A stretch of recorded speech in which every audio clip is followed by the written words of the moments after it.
Well, after about an hour-long bus ride and an 80 peso ticket into the site, we finally made it to probably one of the most important archaeological sites in all of Mexico. This is Teotihuacan.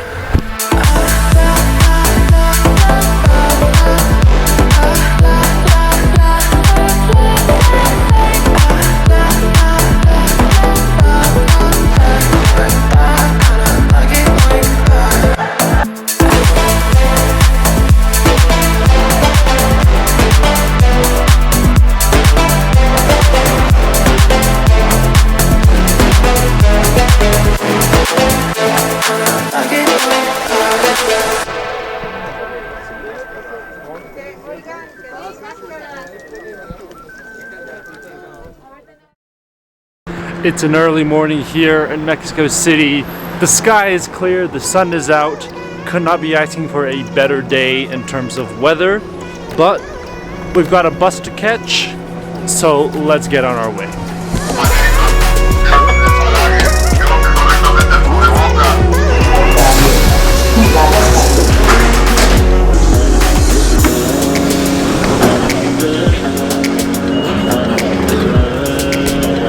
After a quick, literally one station ride on the train, we've made it to the central terminal of buses, the northern one in here in Mexico City. The way to get to Teotihuacan affordably is to take a local bus. Now these local buses, they go apparently very frequently, so we're gonna go check and see if we can get a ticket to Teotihuacan and see when the next bus is gonna be. Las pirámides. ¿Ida y regreso? Necesito como especificar cuál tiempo regreso ahora o puedo venir cuando quiero. Puedes venir antes de las 8 de la noche. Ok, pero no necesito especificarlo ahora. Está bien. Es hora libre.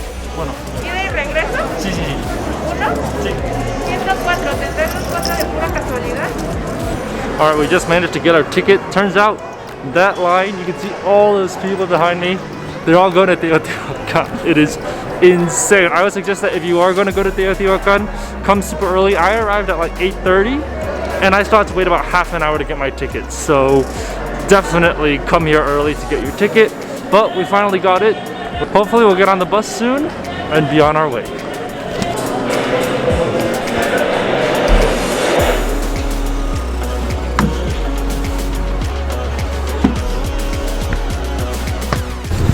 Alright, we've made it onto the bus. Should be about an hour and a half, and we should be there. Really affordable bus tickets, 104 pesos round trip, so super affordable. Alright, we'll be on our way soon.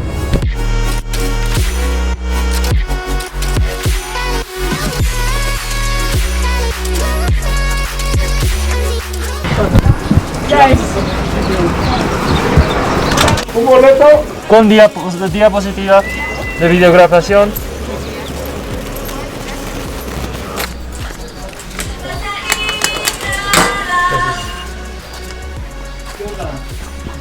Well, after about an hour-long bus ride and an 80 peso ticket into the site, we finally made it to probably one of the most important archaeological sites in all of Mexico. This is Teotihuacan. It's really interesting about Teotihuacan. It's got these huge pyramids, but this used to be one of the first planned cities here in Mesoamerica, built, thousands of years ago, and the pyramids are still standing today, which is absolutely impressive. This used to be a city, used to be the capital, and we're gonna walk around. The area is really big, and there's tons of pyramids to walk around. So we're gonna slowly take our time and explore each of the pyramids, but it's gonna be a long walk. There's gonna be a lot of adventuring today around this area, so we're gonna begin soon. The first main pyramid we're visiting today in Teotihuacan is this one right behind me. This is the Pyramid of the Sun. Now the reason it's called Pyramid of the Sun is because when the Spaniards came, they thought that the pyramid was dedicated to the sun, and that's why it got its name. But It turns out that the Spanish were probably wrong. There's a lot of archaeological investigation going on, and what the archaeologists today think is that this temple was actually dedicated to the water god. And there's a couple reasons. First, they have a canal around the pyramid, which you can see today is still being used for water drainage.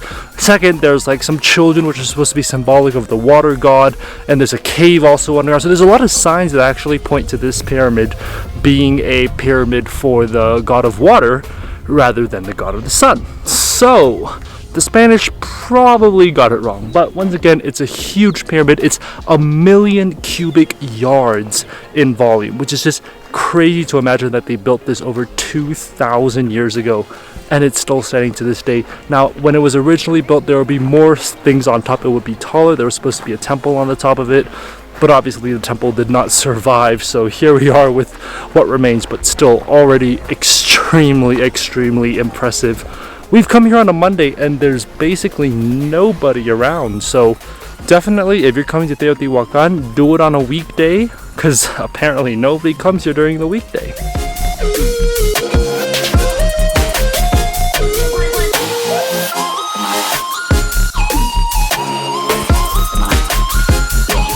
About a 10-minute walk down from the previous pyramid, the Pyramid of the Sun, you get to the pyramid right behind me, which is the Pyramid of the Moon. The interesting thing about this pyramid is that as you're moving along the sort of avenue that takes you up to the pyramid, what you'll see is that there's like a hill that's behind the pyramid, but as you get closer, the pyramid replaces this sacred mountain which is behind it, which is really interesting. As you get closer, you'll see it. And once again, just like the previous pyramid, this is called the Pyramid of the Moon because that's what the Spaniards thought it was. But what archaeologists think is that both of these pyramids are dedicated to water. This is an area of Mexico where it rained maybe like 2 weeks, 3 weeks a year.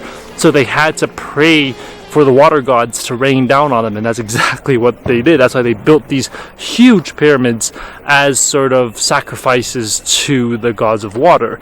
Now right here, this plaza right behind me is full of all these pyramids, you can tell. Now this plaza is the Plaza of the Moon because the Pyramid of the Moon is the famous one, which is right behind there. Usually you can climb the Pyramid of the Moon, but because of the COVID pandemic, you're not allowed to climb the pyramid anymore. But I think usually when you come here, you can climb it. But there is another pyramid over there that you can climb. It's not as tall, it's only like 3 stories, but it's another sort of nice view of the entire place. The pyramid, I think this one is actually smaller than the other Pyramid of the Sun, but both of them are just massive and they were built a very long time ago. Unfortunately, nobody can really confirm exactly what the purpose of the pyramids were, but we can more or less assume that it was, it had to do with water, although the Spaniards got it completely wrong, which is pretty interesting. But that is literally about it here in Teotihuacan. This long avenue with these 2 main pyramids is what you come here to see, but we're gonna keep walking around and see what else there is. And just like that, we are out of the archaeological site of Teotihuacan. I would say that for the price you're paying and the price you get here, it's okay. It's not a ripoff. But the ruins themselves, they're impressive because of their size, not actually because of the structure itself. Like when you go to Bagan or Angkor Wat, those places are famous because the carvings, the murals, everything's just amazing. But here, it's just the sheer size of the pyramid being just so big. That's the main selling point. One thing to definitely keep in mind is that when you come here, make sure to remember which gate you come into. So if you're taking the bus from Mexico City, the gate you're entering is going to be gate number 2. But I did see a lot of other people who forgot which gate they came into, and they're having a bit of a struggle trying to get out of Teotihuacan because it's a big place. It is a massive place to walk around, and if it wasn't for all the museums being closed because of COVID, I'm sure you could easily spend a full day just exploring this area and the museums with all the murals and everything in there. But because a lot of things are closed, it's more like a half-day trip. We're gonna head back into Mexico City. I'm gonna go see if we can get a bus, and hopefully we'll be back soon.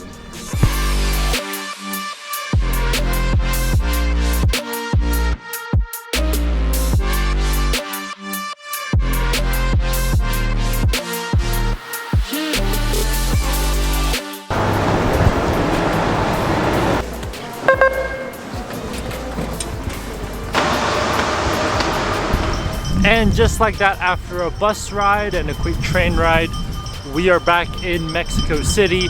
But we're not gonna go back to the center because we're currently in sort of the northern area of the city. That's where the bus station is. There is one thing that I've always wanted to check out here in the northern part of Mexico City, and since we're already here and it's close by, let's go ahead and check it out. Well, after a while walking, we've come to the main thing I want to see here in this area of Mexico City. This is the Basilica de Guadalupe.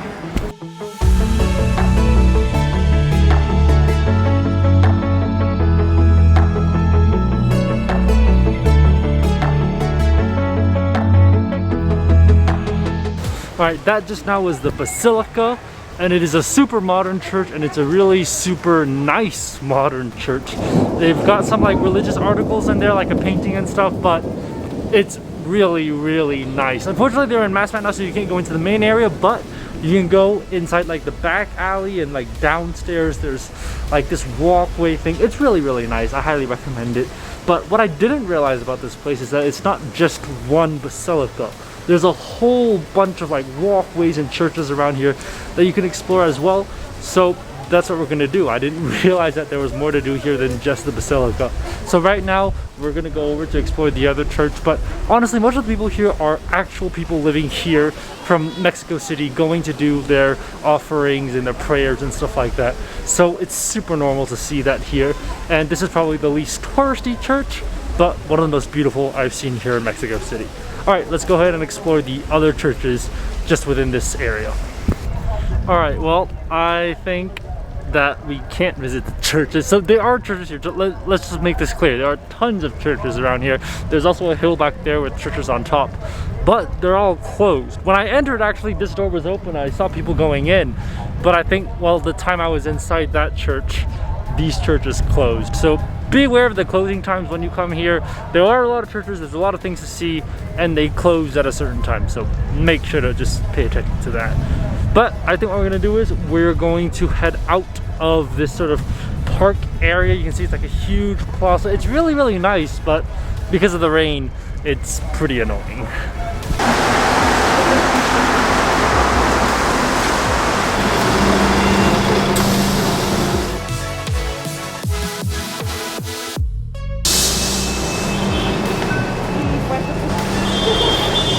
Now, nestled deep inside a quiet little neighborhood in Mexico City is a beautiful place that is actually quite popular among locals, but not many foreigners will actually come here or even know about this place.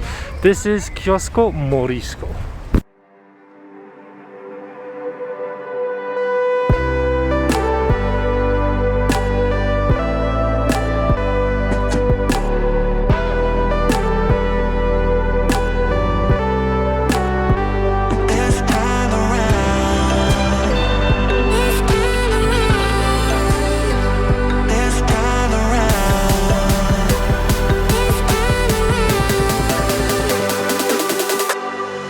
So we're currently inside the kiosk, and you can see this place is beautiful, but it's kind of like an Arabic Muslim style architecture. You've got the famous arches and the columns. It's beautiful. The thing about this place is that it's super, super local. I have not seen a single foreigner here, not a single tourist here, and everyone here is sort of like doing their own thing. You know, you've got sort of like a dance group going on over there.